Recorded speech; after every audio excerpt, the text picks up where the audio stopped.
Hello internet. If I sound like the deaf, or I sound like shit, it's because I currently have a cold at the time of recording this. But by the time it's come out on the reviews channel, it would have been and gone, which is alright.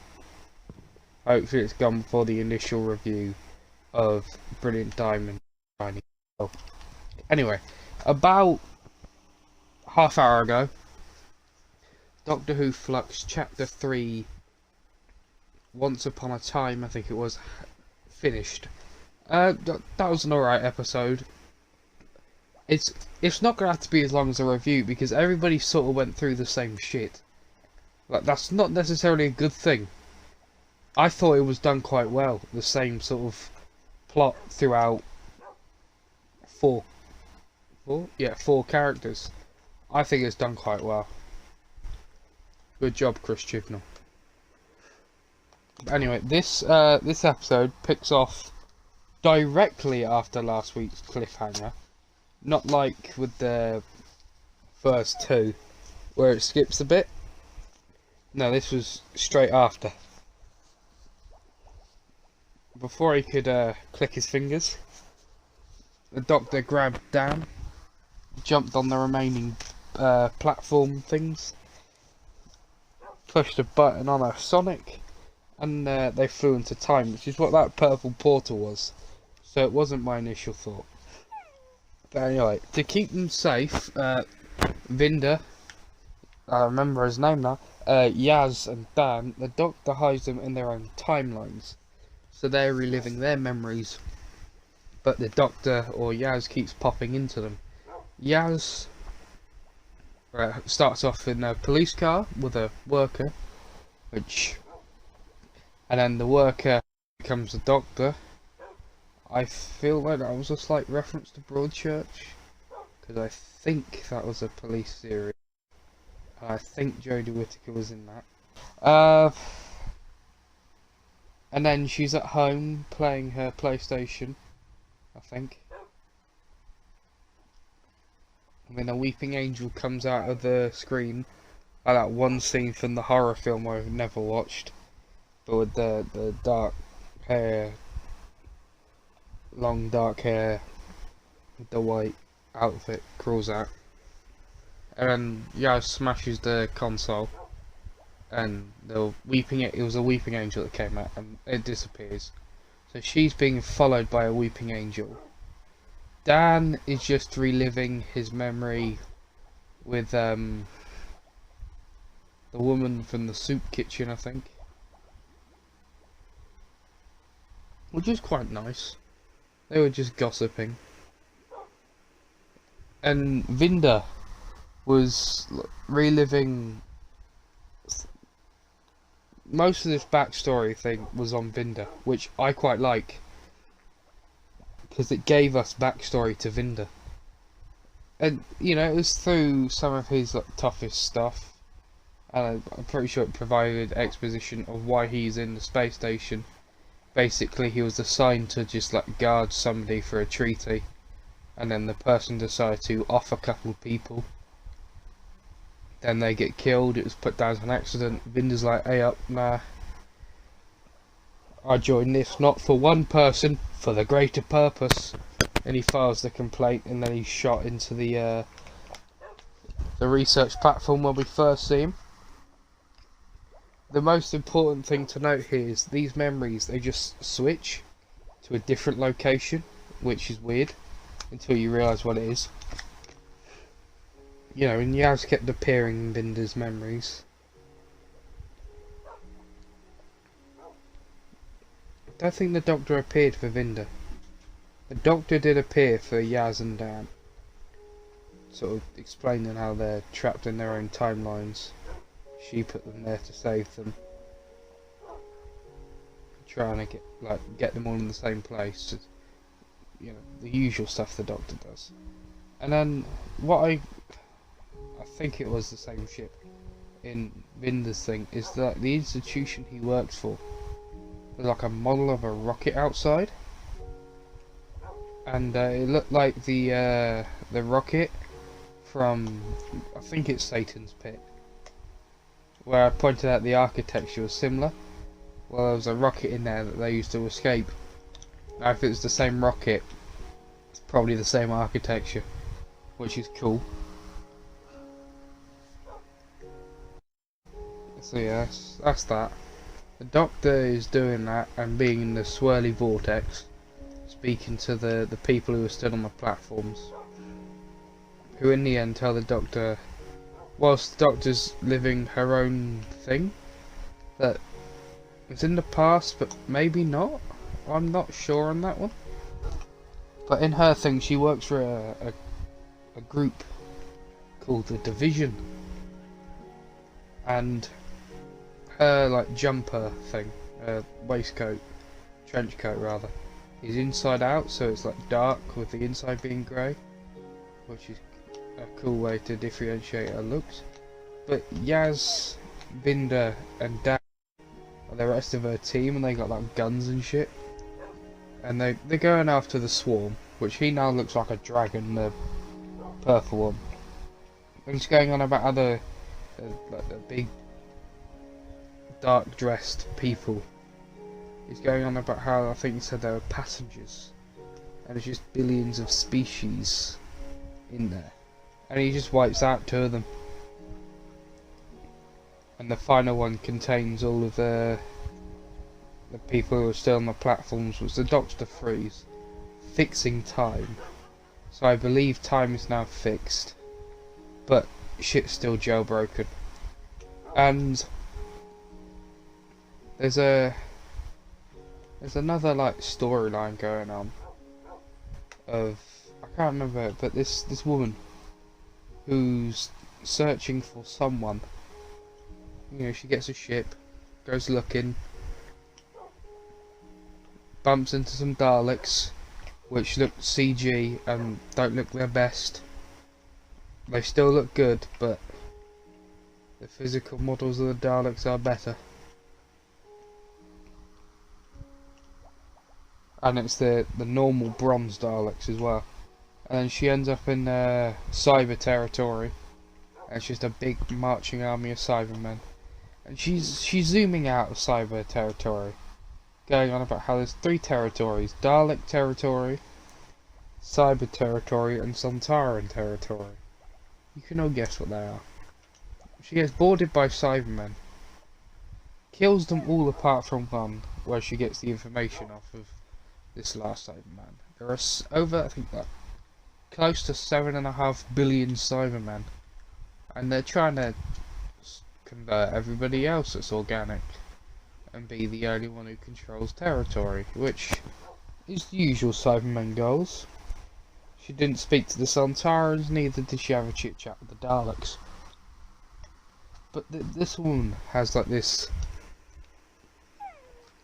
Tamagotchi type pod thing that reminds me of the emoji bots from series 10, which is cool. And then we learn at the end that it's Vinder who she's looking for. And the Doctor, as well as being part of the Division, keeps changing to, I think it was the Ruth Doctor, introduced last season, which was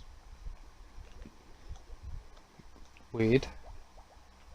But it's like how the Doctor kept taking place with someone else and everyone else's memories. She was just switching person, continuing the same. So maybe we're starting to get an explanation for the Ruth Doctor.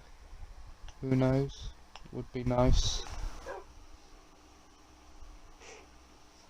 And you know, the Doctor's trying to manage 4 timelines, and the platform people warn the Doctor it will break her. So they send her somewhere to this old woman who's doing something, and she's going on about how the flux wasn't an accident. It was engineered to stop the Doctor because the universe is dying.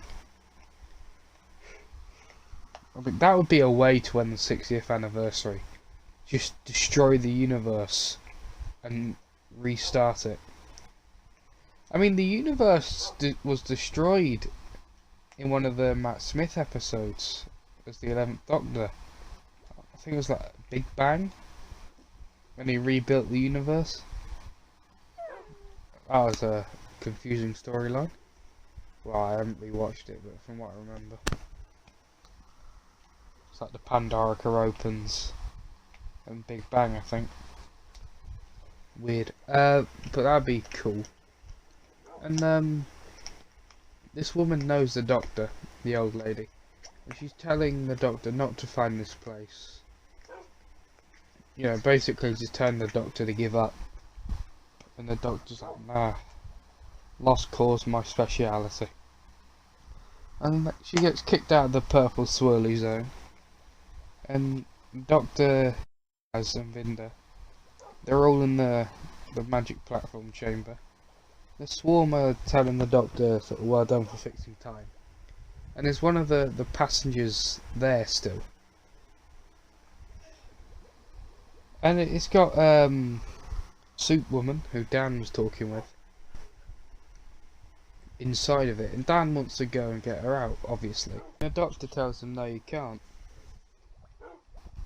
So Dan's annoyed, kind of. Then the swarm clicks his finger, they all disappear. And they all just like tragically walk back to the TARDIS. Yaz tells Vinda to go inside the TARDIS. So he sticks his head in, comes out the door entrance, and he goes, oh, this is a TARDIS. So he knows what the TARDIS is, which is odd, as I didn't know the species did know what the TARDIS is. But hey, and he goes, oh, this is a TARDIS. I didn't think these existed. Well, anyway, they all go back in, because Vinda thinks it can take him home. The Doctor takes him home. Everything was utterly destroyed. And Vinda says he has to meet someone. And that's where we learn that the woman who we were following her story was looking for Vinda, and Vinda's looking for her. So, and the Doctor gives Vinda some teleport contact thing, which could come into play next episode. So Vinda's gone. And the cliffhanger for this episode was Yaz was just sat on the step on her phone, and a weeping angel appears on her phone, so she lobs her phone on the floor. She calls the Doctor. The Doctor and Dan come out going, what's going on here? That was convincing timing. And the weeping angel just pops out the phone. And the Doctor's shitting herself, like, oh, it's a weeping angel. And the weeping angel gets a hold of the TARDIS's controls. It starts mucking up. Episode's end there. So Village of the Angels could be interesting.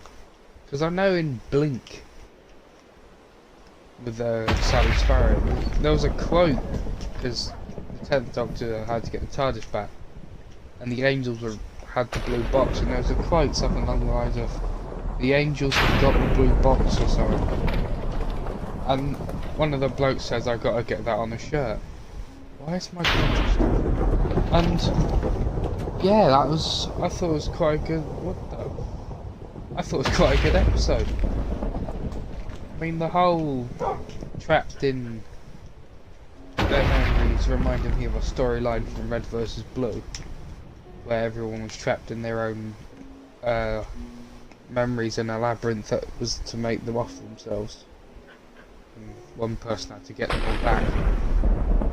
But I thought it was well done. I mean, I've glanced over a couple bits. That's because this is a brief review, really.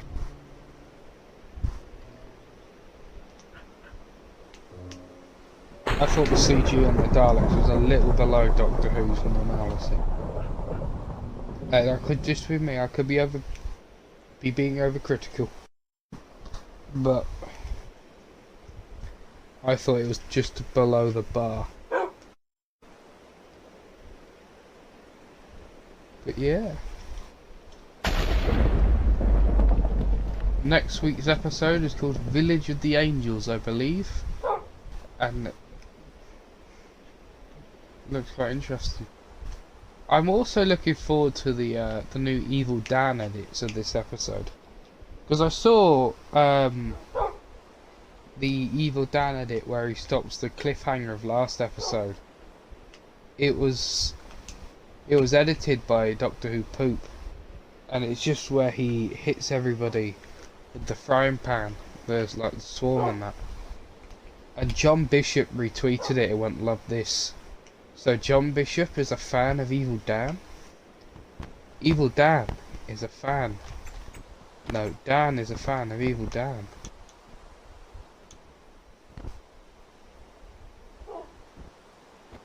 Thank you for watching. Sorry I don't sound too good this week. Hopefully I'll be better next week.